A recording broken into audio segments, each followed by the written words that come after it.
Now, further to this point, it is time our leaders started to flatten a very different deadly curve, the curve of suicides, now likely because of our partial national lockdowns. Research today by Sydney University's Brain and Mind Centre and backed by the AMA is forecasting suicide rates in Australia will increase by 50% a year from 3,000 to 4,500 due to the coronavirus crisis and the measures we took to fight the virus.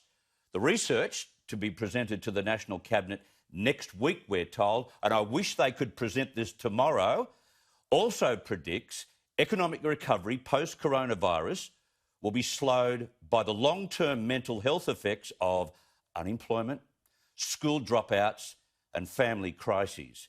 It suggests young people in regions which depend on tourism could be especially vulnerable to suicide. Now, why we have regional centres who have not a single active case at the moment, we have those centres locked down, it defies logic. Now, Ian Hickie, the head of the Brain and Mind Centre, articulated all of this with me on 2GB Radio this morning. We've got to get our act together. You know, we've got our act together on the virus, at least to now, to contain the impact. The really big challenge now, many, many more lives will be lost through suicide than we can now see in relation to the virus. There you have it. He is the best in the field. The gravest curve of fatalities won't come from the virus, but from the isolation, lockdown and lack of economic activity that has followed. The PM has made that point over and over again.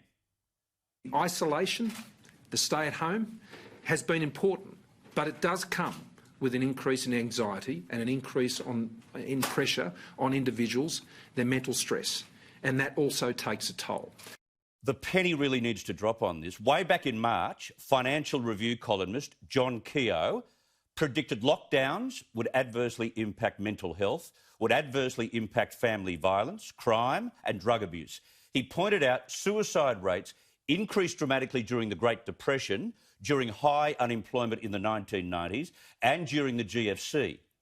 Now, Beyond Blue founding chairman and former Victorian Premier Jeff Kennett has said, we can take the personal disciplines of not being in crowds and washing hands, but this concept of everyone at home is going to have a lot of unforeseen impacts.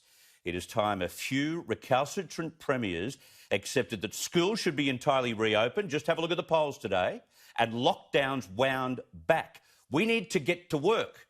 We need to get to the curve that will dwarf the one we've been fighting all along.